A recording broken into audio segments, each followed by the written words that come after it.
നമസ്കാരം വ്യൂവേഴ്സ്, അരവീസ് ബ്ലോഗിൻ്റെ പുതിയൊരു വീഡിയോയിലേക്ക് സ്വാഗതം. ഒരുപാട് നാൾക്ക് ശേഷമാണ് ഈ ഒരു തിരിച്ചുവരവ് ഞാൻ നടത്തിയിരിക്കുന്നത്.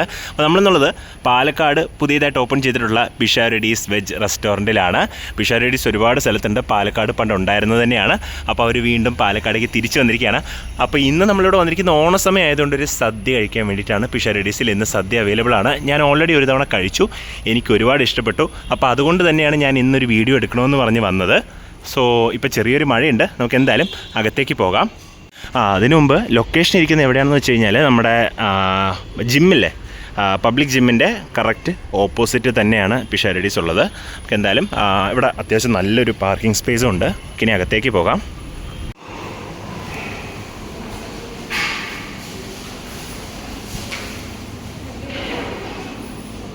അപ്പോൾ 2 സദ്യ പറഞ്ഞിട്ടുണ്ട്. വിഷ്ണു ഉണ്ട് കൂടെ. ഇവരൊരു ഇല കൊണ്ട് വെച്ചു 2 പേർക്കും. അപ്പോൾ ഇനി ഐറ്റംസ് വരാനുള്ള വെയിറ്റിങ്ങിലാണ്. അധികം തിരക്കില്ല. കഴിഞ്ഞ ദിവസം ഞാൻ വന്ന സമയത്ത് ഭയങ്കര തിരക്കായിരുന്നു. ഇന്നും തിരക്കാണെങ്കിൽ വീഡിയോ എടുക്കാൻ പറ്റില്ലല്ലോ എന്ന വിഷമത്തോടു കൂടിയാണ് വന്നത്. ബട്ട് ഇന്ന് സമാധാനമായിട്ട് എപ്പോൾ നമ്മൾ എടുക്കുന്ന പോലെയുള്ള വീഡിയോ നമുക്ക് എടുക്കാൻ പറ്റും.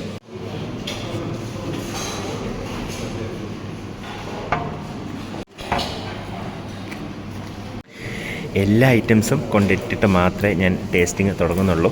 ഇപ്പോൾ ഇനി തോരനും അവിയലും ഒക്കെ വരാൻ തുടങ്ങിയിട്ടുണ്ട്. എല്ലാം കൂടി ഇട്ടിട്ട് വേണം എനിക്കിതിൻ്റെ ഒരു ഫോട്ടോ എടുത്ത് ഇപ്പോൾ ഈ വീഡിയോയുടെ തംബ്നെയിലായിട്ട് സെറ്റ് ചെയ്യാൻ. അതുകൊണ്ട് ഞാനിപ്പോൾ ഒന്നും ടേസ്റ്റ് ചെയ്യുന്നില്ല.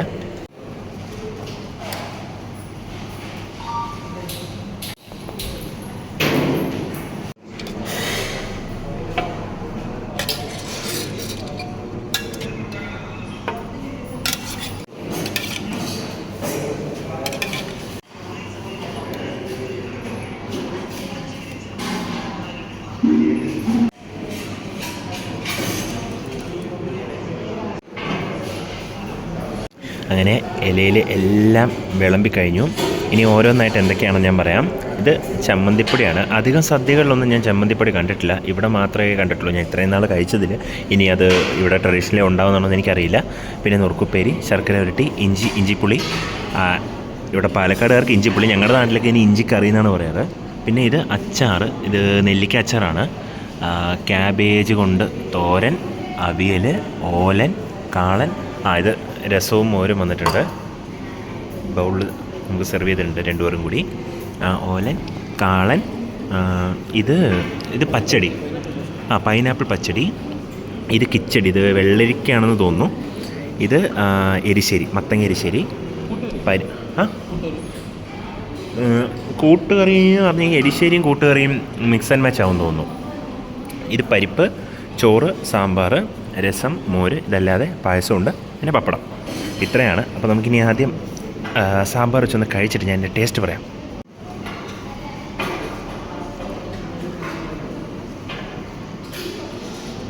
കുറേ നാൾ കൂടിയിട്ട് ഒരു നാടൻ സാമ്പാർ, അതായത് എൻ്റെ വീട്ടിലൊക്കെ വയ്ക്കുന്ന ആ ഒരു സാമ്പാർ കഴിച്ച ഫീല്. കായത്തിൻ്റെ നല്ല കുത്തിലൊക്കെയുള്ള ഒരു അടിപൊളി സാമ്പാറാണിത്. ഇനി നമുക്ക് അവിയൽ, തോരൻ, ഓലൻ, എല്ലാ സാധനങ്ങളും വെച്ചിട്ട് നമുക്ക് ഒരൊറ്റ വായിൽ കഴിക്കാൻ പറ്റുമോ നോക്കട്ടെ. ഇങ്ങനെയൊക്കെയാണ് സദ്യ കഴിക്കേണ്ടതെന്നാണ് എൻ്റെ ഒരു വിശ്വാസം. അത് കുഴപ്പമില്ല, നമുക്ക് എങ്ങനെ ടേസ്റ്റ് വരുന്നതെന്ന് കഴിച്ചാൽ പോലെ. മിക്സ് ചെയ്തു. വിഷ്ണു, പാലക്കാട് സാധാരണ അവിയൽ വെള്ള കളറിലല്ലേ ഇരിക്കുക? മഞ്ഞ കളറാണോ? ഈ കളറിലല്ലല്ലോ. അവിയൽ വെള്ള കളറായിരിക്കും. ഇതിപ്പോൾ ഈ അവിയലിന് വേറൊരു കളറാണ്. ഇത് 2 പായസമുണ്ടോ? എന്തൊക്കെയാ? പരിപ്പാണോ? പരിപ്പും പാലട അല്ലേ? പഴം പായസമോ? കൂട്ടുകറിയില്ല അല്ലേ?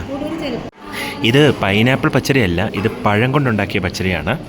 അപ്പോൾ അത് നേരത്തെ ഞാനത് പൈനാപ്പിൾ എന്ന് പറഞ്ഞെന്ന് തോന്നുന്നു. ഇപ്പോൾ ഈ അവിയലിൻ്റെ കാര്യം പറയാനാണെങ്കിൽ, ഇത് ഞാൻ ആക്ച്വലി ഇതുവരെ പാലക്കാട് നിന്ന് കഴിച്ചിട്ടുള്ള ഒരു അവിയൽ പോലത്തെ ഒരു അവിയലല്ല. സത്യം പറഞ്ഞാൽ ഇതൊരു ആലപ്പുഴ സ്റ്റൈൽ അവിയലായിട്ട് എനിക്ക് തോന്നുന്നത്. കൊള്ളാം, അടിപൊളിയായിട്ടുണ്ട്. ഞാനത് കഴിച്ച് തീർന്നിട്ടാണ്. ഇതിൻ്റെ രസം മിക്കവാറും കുറച്ചുകൂടെ ചോറ് വാങ്ങിക്കേണ്ടി വരും. ഈ ചോറ് മുഴുവൻ ഞാൻ കഴിക്കും. നീ ഡയറ്റിലാണല്ലേ വിഷ്ണു? അപ്പോൾ അവൻ ഡയറ്റിലായതുകൊണ്ട് അവൻ ഫസ്റ്റ് റൗണ്ട് ചോറോടുകൂടി നിർത്തുകയാണ്. ശരിക്കും പറഞ്ഞാൽ സദ്യക്ക് നമ്മൾ അങ്ങനെയല്ലോ, സദ്യക്ക് മിനിമം ഒരു 3 തവണയെങ്കിലും ചോറ് വാങ്ങിച്ച് കഴിക്കണം എന്നുള്ളൊരു ആഗ്രഹത്തിലുള്ള ആളാണ് ഞാൻ. അപ്പോൾ അതുകൊണ്ട് ഞാൻ എന്തായാലും എത്ര ചോറ് വാങ്ങിച്ച് കഴിക്കുന്നുണ്ട്. ഞാനിവിടെ പരിപ്പ് തൊട്ടിട്ടില്ല, പിന്നെ അതൊക്കെ കൂട്ടി കഴിക്കുന്നുണ്ട്. ഞാൻ സമാധാനമായിട്ടിരുന്ന് സദ്യ കഴിച്ചിട്ട് നമുക്ക് വേറൊരു പരിപാടി കൂടെ ഉണ്ട്, അതിലേക്കുള്ള യാത്രയിലാവും നമ്മൾ. ഞാൻ സെക്കൻഡ് റൗണ്ട് ചോറ് വാങ്ങിച്ചു. ഇച്ചിരി പരിപ്പുണ്ടത്, പരിപ്പ് നമുക്കൊന്ന് കൂട്ടി കഴിച്ചേക്കാം. അതായിട്ട് ഇനി ബാക്കി വെച്ചേക്കേണ്ട. ആദ്യം ആക്ച്വലി പരിപ്പ് കൂട്ടിയാണ് കഴിക്കേണ്ടത്. അപ്പം ഞാൻ ആദ്യം സാമ്പാർ കൂട്ടിയെന്നേ ഉള്ളൂ. ആ പരിപ്പ് കൂട്ടി ഒരു കഴിച്ച് നോക്കാം. പരിപ്പ് കൂട്ടി കഴിച്ചപ്പോഴാണ് ഞാനൊരു കാര്യം ഇതിൽ മിസ് ചെയ്തത്. ഉപ്പ് ഇലയിൽ വിളമ്പിയിട്ടില്ല, ചെറുപഴവുമില്ല. സാധാരണ സദ്യക്ക് അത് വിളമ്പാറുണ്ടെന്നാണ് എൻ്റെ ഒരു വിശ്വാസം. അപ്പോൾ ഇവിടെ സർവീസിൻ്റെ കാര്യം എക്സലൻ്റ് ആണ്. ഉപ്പ് ഞാനിപ്പോൾ ചോദിച്ചാൽ അവർ കൊണ്ട് തരും. കാരണം ഞാൻ രണ്ടാമത് പപ്പടം ചോദിച്ചപ്പോൾ കിട്ടി, വിഷ്ണു രണ്ടാമത് പപ്പടം ചോദിച്ചപ്പോൾ കിട്ടി. സാധാരണ പപ്പടമൊക്കെ തരാൻ ഭയങ്കര മടി കാണിക്കും എല്ലാവരും. ഇവിടെ അങ്ങനെയല്ല. രണ്ടാമതൊക്കെ എത്ര വേണേൽ ചോദിച്ചാലും ഇവിടുത്തെ സർവീസ് ഗംഭീരമാണ്. എടാ, നമുക്ക് സെർവ് ചെയ്യുന്ന ചേച്ചി അടിപൊളിയല്ലേ? ചേച്ചി നല്ല കെയറിങ് ആയിട്ട് വന്ന് ചോദിച്ച് എന്ത് വേണമെന്ന് മനസ്സറിഞ്ഞ് സെർവ് ചെയ്യുന്നുണ്ട്. ഇനി നമുക്ക് രസമാണ് കഴിക്കാനുള്ളത്. 2 തരം പായസം അവിടെ ഇരുന്ന് എന്നെ വിളിക്കുന്നുണ്ട്, നമുക്ക് എടുക്കാതെ. ഞാൻ രസം ഒഴിച്ചു. ഇത് എനിക്ക് തോന്നുന്നില്ല ഇതൊരു വെളുത്തുള്ളി രസമാണെന്ന്. കാരണം ഈ തമിഴ്നാട് സ്റ്റൈൽ രസമുണ്ടല്ലോ, പുളിയും എരിവും ആ വെളുത്തുള്ളിയുടെ കുത്തലുമൊക്കെയുള്ള രസമല്ല. നമ്മുടെ കേരളത്തിലൊക്കെ ഉണ്ടാക്കുന്ന നാടൻ രസം, തക്കാളി രസം എന്ന് പറയില്ല, മല്ലിയിലയുടെ മണമൊക്കെയുള്ള ആ ഒരു രസമാണിത്. എൻ്റെ ഇല കാലിയായിട്ടുണ്ട്. ഇനി പായസമാണ്. ഞാൻ ഒരു പപ്പടം കൂടെ ചോദിച്ചിട്ടുണ്ട്. കാരണം എൻ്റെ പപ്പടം ആരെന്ന് എനിക്ക് പറയാൻ പറ്റാത്ത ഒരാൾ ചെറുതായിട്ട് മോഷ്ടിച്ചുകൊണ്ട് പോയി. അതുകൊണ്ട് ഞാനൊരു പപ്പടം ചോദിച്ചു. ഞാൻ ആകെ ഒരു പപ്പടം കഴിച്ചിട്ടുള്ളൂ. ഇവൻ 3 പപ്പടം കഴിച്ചിട്ടിരിക്കുകയാണ്. എടാ, ക്ഷമിക്കണം, ഉപദ്രവിക്കരുത്, ജീവിതമാണ്. അപ്പോൾ ഞാനൊരു പപ്പടം ചോദിച്ചു. കാരണം എനിക്ക് പഴം പ്രഥമൻ, പഴം പായസം അത് പപ്പടത്തിൻ്റെ കൂടെ കഴിക്കുന്നതാണ് അടിപൊളി ടേസ്റ്റ്. അപ്പോൾ ഞാൻ പപ്പടം ചോദിച്ചിട്ടുണ്ട്. പപ്പടം വന്നതിന് ശേഷം വേണം നമുക്ക് ഈ പായസത്തിലേക്ക് കിടക്കാൻ. എന്നിട്ട് അവസാനം ചോറിൽ മോരൊഴിച്ച് നമ്മൾ സദ്യ ഫിനിഷ് ചെയ്യുകയാണ്. അതിന് വേണ്ടിയിട്ടാണ് ഞാൻ ഈ അച്ചാർ 2 ബാക്കി വെച്ചത്. ബാക്കി എല്ലാം കഴിഞ്ഞു, എല്ലാം കിടലൻ ടേസ്റ്റ്. പപ്പടം കിട്ടി. അത് നമുക്ക് ഇനിയൊരു പഴം നമ്മൾ പപ്പടവും പായസവും കൂടി കുഴച്ച് ഒരു വായ എടുക്കുകയാണ്. നിങ്ങൾ എന്നും ഇവിടെ വരുമ്പോൾ ഈ പായസം ഉണ്ടാവുമെന്ന് എനിക്ക് അറിഞ്ഞൂടാ. പക്ഷേ ഈ പഴം പായസം ഇവിടെ ഉണ്ടെങ്കിൽ ഇതൊരു മസ്റ്റ് ട്രൈ കോമ്പിനേഷനാണ്.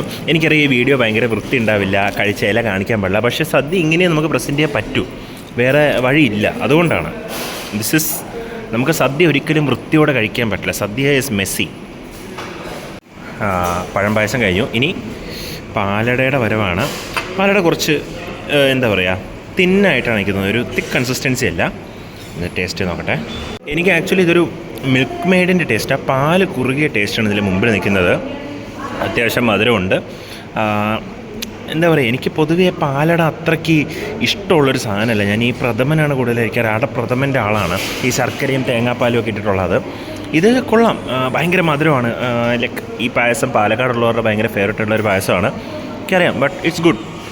ഇനി അവസാനം നമ്മൾ മോര് ഒഴിച്ച് കഴിക്കാൻ പോവാണ്. ഞാൻ പറഞ്ഞ പോലെ തന്നെ മോരൊഴിച്ച് കഴിച്ചപ്പോഴത്തേക്ക് എനിക്ക് ഉപ്പ് കൊണ്ട് തന്നു. ഉപ്പും ചേർത്ത് മോരും കഴിച്ച് കഴിഞ്ഞാൽ നമ്മൾ നേരെ ഇറങ്ങുകയാണ്. വേറെ 2-3 കാര്യങ്ങളൂടെ പറയാനുണ്ട്. ഞാനിത് കഴിച്ച് കഴിഞ്ഞിട്ട് പറയാം. ഇത് നമുക്ക് സദ്യയിൽ കിട്ടിയ ചമ്മന്തിപ്പൊടിയാണ്. ഇത് അടിപൊളി ടേസ്റ്റായിരുന്നു. പിന്നെ ഇവിടെ ഇതൊക്കെ ghee rice, tomato rice, lemon rice, ഉപ്പുമാവ്, അതുപോലെ ഏകദേശം നമ്മുടെ ബ്രേക്ക്ഫാസ്റ്റ് ഐറ്റംസ് ഉണ്ടാക്കാനുള്ള എല്ലാത്തിൻ്റെയും ഇൻസ്റ്റൻറ്റ് മിക്സസ് അവൈലബിൾ ആണ്. ഇത് ഇൻസ്റ്റൻറ്റ് ഇഡ്ഡലി മിക്സ് ആണ്. ഇവിടത്തേക്ക് വന്നു കഴിഞ്ഞാൽ ഇത് ഫുള്ള് നോൺ വെജ് ആണ്. Fish curry, beef roast, chicken roast, chicken curry. താഴെ സ്നാക്സ്, അതായത് പഴംപൊരി, ഉള്ളിപ്പക്കോട, പിന്നെ റവ റോസ്റ്റ്, ഉഴുന്നുവട, സേവയുടെ. ഇത് സേവയുടെ എങ്ങനെ? ഇത് റെഡി ടു ഈറ്റ് ആണോ? ഇതിനകത്ത് സേവയുണ്ടോ? സേവ മിക്സ് അല്ലേ ഇത്? മിക്സാണിത്. പിന്നെ താഴെ നമ്മുടെ കൊണ്ടാട്ടവും ഇതൊക്കെ ഉണ്ട്.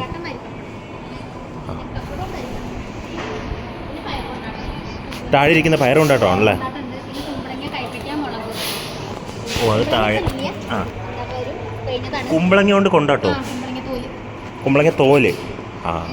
അപ്പോൾ ഇതാണ് ഓണസദ്യയുടെ മെനു. ഇതിനകത്താകെ നമ്മൾ ഇന്ന് കഴിച്ചതിൽ അത്തം തൊട്ട് ഒരു പഴം മാത്രമേ വിളമ്പുന്നുള്ളൂ. അതർ ദാൻ ദാറ്റ് ഇവിടെ ഓണ ദിവസം വന്നാലും നമ്മളിപ്പോൾ കണ്ട അതേ സദ്യ തന്നെയാണ് കിട്ടുന്നത്. സെയിം ടേസ്റ്റ്, അതേ മാനറിൽ തന്നെ അവർ സെർവ് ചെയ്യുന്നത്. പ്രത്യേകിച്ച് പറയണ്ടല്ലോ, എല്ലാം അൺലിമിറ്റഡ് ആണ്. Service so good. ഇനി എന്തായാലും നമുക്ക് ബില്ല് പേ ചെയ്യണം, അതിന് വേണ്ടിയിട്ട് വെയിറ്റിംഗ് ആണ്. ഇവിടെ സദ്യ പാഴ്സൽ തരുന്നത് ഇങ്ങനെയാണ്. ഇതിപ്പോൾ 2 സദ്യയാണ്. 150 റുപ്പീസാണ്. ഇവിടെ വന്ന് ഇരുന്ന് കഴിച്ചാൽ 50 റുപ്പീസാണ് പാഴ്സലിംഗ് ചാർജ് വരുന്നത്. അത്യാവശ്യം നല്ല ക്വാളിറ്റി ഉള്ള കണ്ടെയ്നറിലാണ് ഇവർ കൊടുക്കുന്നത്. സദ്യ കിട്ടുന്ന എല്ലാ ഐറ്റംസും ഇവിടെ ഉണ്ട്. ഇതിപ്പോൾ കഴിച്ചതിൻ്റെ ബില്ലാണ്. 2 സദ്യ 300 രൂപ. ഒരു സദ്യ ഇവിടെ ഇരുന്ന് കഴിക്കാൻ 150 രൂപ. ഞാൻ പറയുകയാണെങ്കിൽ പാഴ്സൽ വാങ്ങിക്കാതിരിക്കുക. കാരണം പാഴ്സൽ വാങ്ങിക്കുന്ന സമയത്ത് ഒരു പായസം കുറയുന്നുണ്ട്, 2 പായസം തരുന്നില്ല, ഒരു പായസമേ തരുന്നുള്ളൂ. അതുമാത്രമല്ല 50 രൂപയാണ് പാഴ്സൽ ചാർജ് വാങ്ങിക്കുന്നത്. സോ അതുകൊണ്ട് തന്നെ പാഴ്സൽ ഞാൻ എന്തായാലും റെക്കമെൻഡ് ചെയ്യില്ല.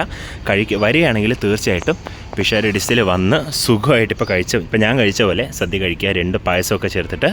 അപ്പോൾ ഇതോടുകൂടി നമുക്ക് വീഡിയോ നിർത്താം. അപ്പോൾ വീഡിയോ ഇഷ്ടമായാൽ തീർച്ചയായിട്ടും ലൈക്ക് ചെയ്യുക, നിങ്ങളുടെ ഫ്രണ്ട്സ് ആൻഡ് ഫാമിലിക്ക് ഷെയർ ചെയ്യുക, നിങ്ങളുടെ അഭിപ്രായങ്ങൾ തീർച്ചയായിട്ടും കമൻറ്റ് ചെയ്യണം. ചാനൽ സബ്സ്ക്രൈബ് ചെയ്തിട്ടില്ലെങ്കിൽ തീർച്ചയായിട്ടും ഒന്ന് സബ്സ്ക്രൈബ് ചെയ്ത് സപ്പോർട്ട് ചെയ്യുക. മറ്റൊരു വീഡിയോ കാണുന്നവരെ താങ്ക് യു, ബൈ.